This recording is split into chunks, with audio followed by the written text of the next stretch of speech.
Karlo with ESPN LA. Always glad to be joined by Dr. Alan Beyer, the Hoag Orthopedic Institute. It's been a while, Dr. B. How you doing? Well, you've had a few things on your mind the last few weeks, Karlo. Congratulations on the new baby girl, and I'm just thrilled for you. And it's glad to hear that everything's doing okay. You're doing well, baby's doing well, mom's doing well. So, congratulations. I'd never mind. I don't mind, Dr. B, that the road to recovery starts out with a little road to parenthood. What would be the best piece of fatherly advice that you'd give? Wow, that's a really, really good question. Just tough love. You got to learn how to do tough love, even though it's hard. If you take the easy way out all the time and you let them, you just give in to everything. And this starts in infancy when they, don't want to go down in the crib at night, and you just got to let them cry a little bit till they learn to put themselves to sleep. Tough love is the most important advice that I could give anybody. Dr. B, let's start out. You want the good news or the bad news?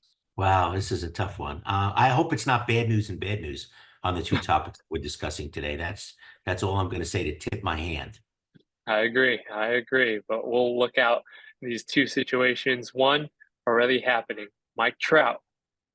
Stop us if you've heard this before. Mike Trout heading to the injured list after another injury. Breaking news. Mike Trout out with a torn meniscus. And Dr. B, you're around the Angels organization. How frustrating is it to see Mike Trout again out with an injury? It's beyond frustrating. He's going to miss another All-Star game. So this is going to be what, his fourth in a row that he's going to miss. He's probably having a meniscal repair rather than a removal of a piece of the meniscus that's torn. He's still only in his 30s, even though it feels like he's been around forever, right? So you try to repair a meniscus if it's torn in a spot that's amenable to being repaired, which means it's torn in a spot that has some blood supply. Which is why he's going to be out for a protracted period of time. Because for a minimum of 6 weeks after a meniscal repair, you have to limit the patient's motion so you don't rip apart where you've put the stitches for it to heal, and have them in a brace that semi-immobilizes them.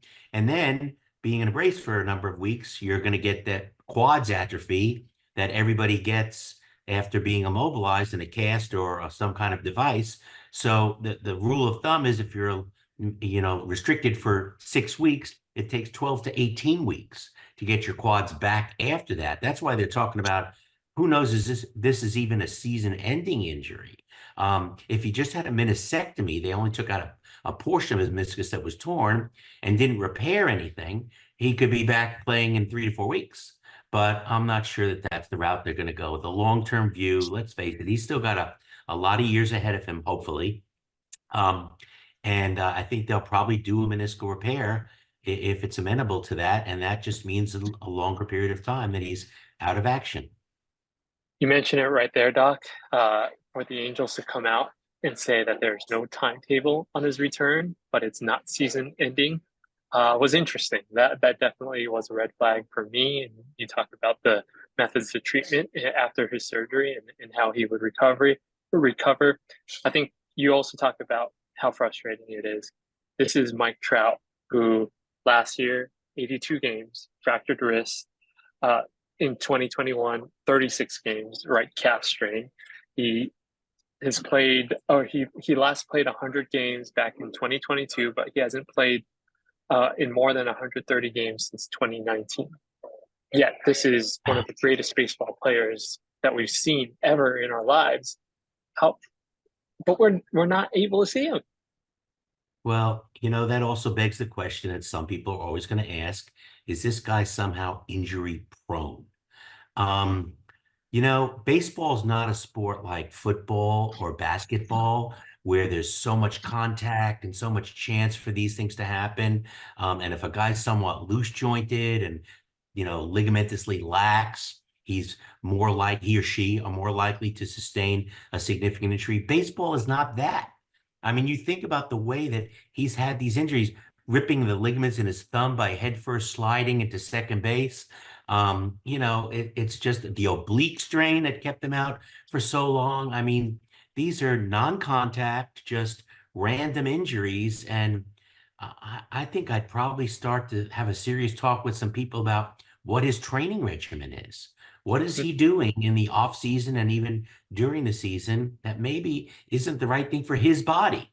You know, a training regimen has to be tuned to a certain person's body habitus, whether they're tight muscled, whether they're loose jointed, those kinds of things. Maybe are they missing the boat? It's hard to fathom that that would be the case because Mike Trout has access to the greatest people on the planet in terms of fitness and nutrition and therapy and all those other things that are so important. But it's just head scratching to say, why is it the only one who's injured more than him is Rendon? It's just hard to not start to have questions about the guy's overall program and what is he doing that's setting him up for these things. It's really, really very hard to get past. Yeah, what's even harder for me to wrap my head around is he entered the majors with a body unlike I've ever seen uh, for baseball players, even athletes in general. I remember talking to him his first year up in the majors.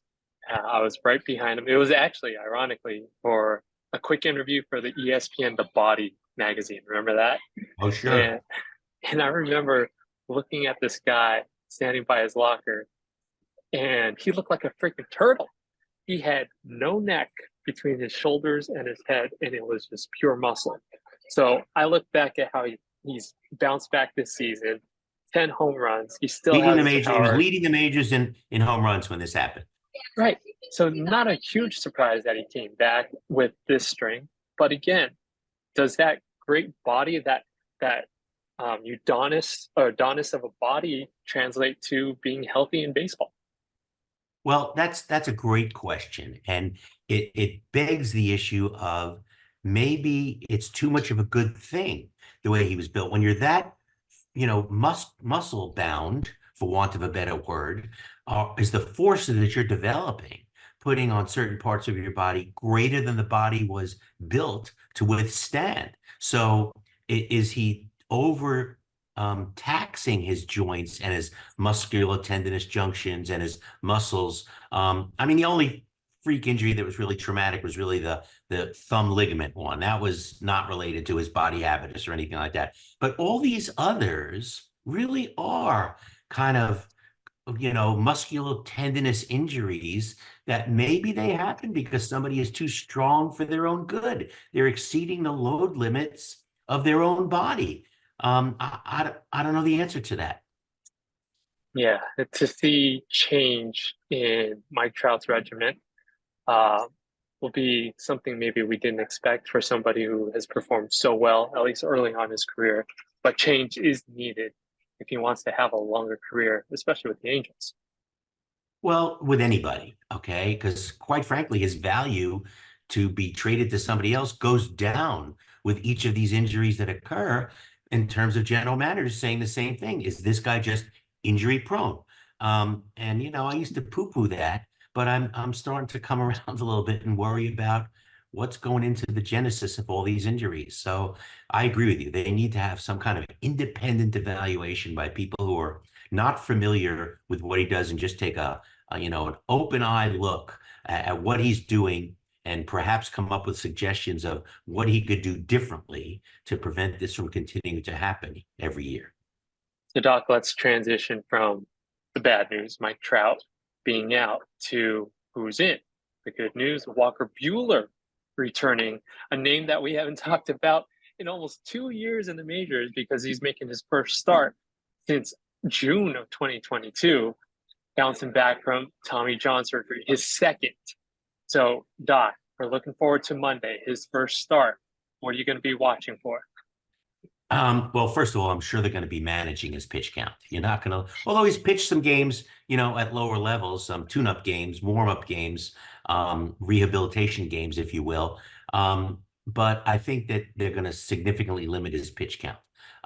And somebody is going to have to hit Dave Roberts over the head and say, "Hey, Dave, 5 or 6 innings, that's it." Okay, even if he's pitching perfect baseball, that's it. Okay, that's number one. Number two, we've had this discussion before about two-time Tommy John surgeries.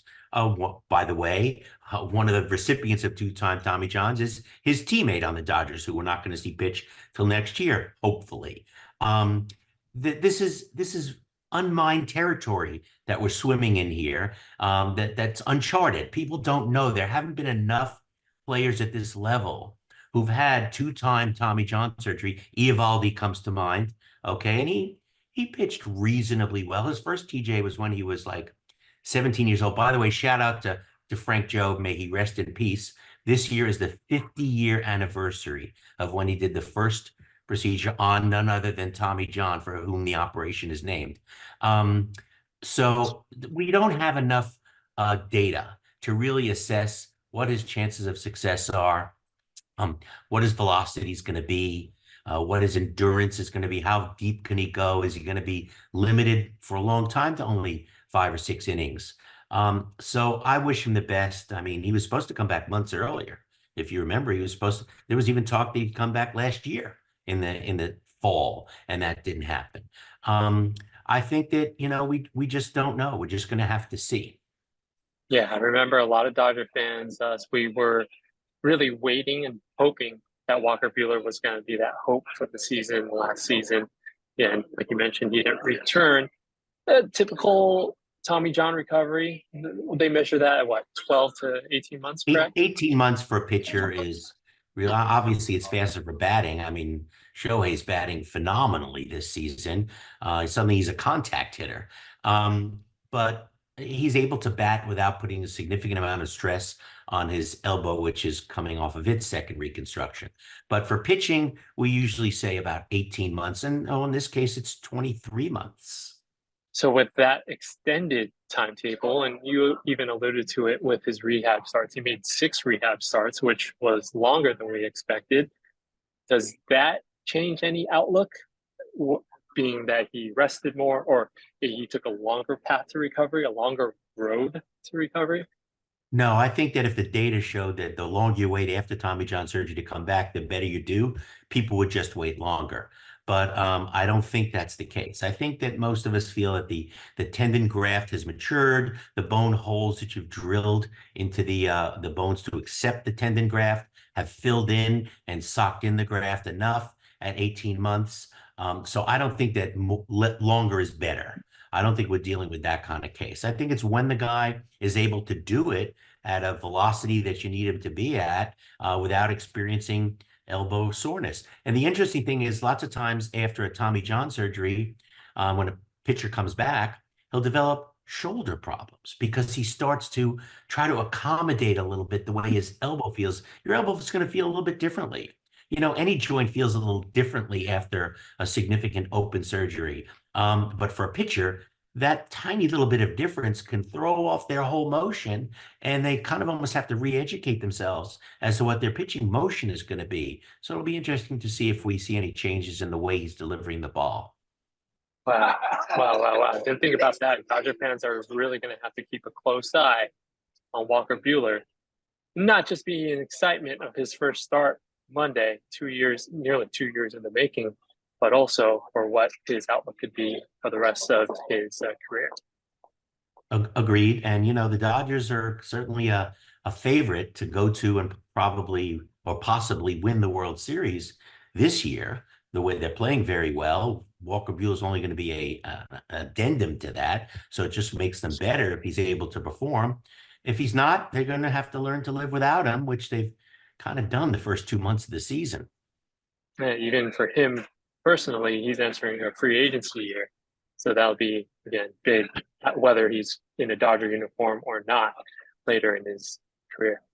Well, he'll have to perform pretty well. Although, I'm the one who said nobody's going to give Shohei Ohtani 700 million because he's had 2 Tommy John surgeries. I'm the wrong person for you to be asking this stuff because clearly I was off the mark on that. I think we all didn't expect the 10-year, $700 million contract. But he sends most of it back to his sports. parents, right? He only gets a little bit of it. Most of it goes back to Japan. As long as he pays, fingerprints aren't on it. I think he's okay. Dr. V, thank you very much. Glad to have you again on the road to recovery. Doc, how's everything as a doctor in the dugout? Doctor of the Dugout's back on. We were off for a number of weeks for spring training, but we're back. As a matter of fact, my guest this week is going to be Dr. Mike Shepard, who does a lot of Tommy John surgery. We're going to talk about exactly what we're discussing today about shoulder and elbow issues in pitchers. So we've got a lot of weeks ahead of us with a lot of great guests lined up. So take us right into the Olympics with a lot of really good guests. Beautiful. Looking forward to it, Dr. Beyer. Doc, Thank thank you very you. much.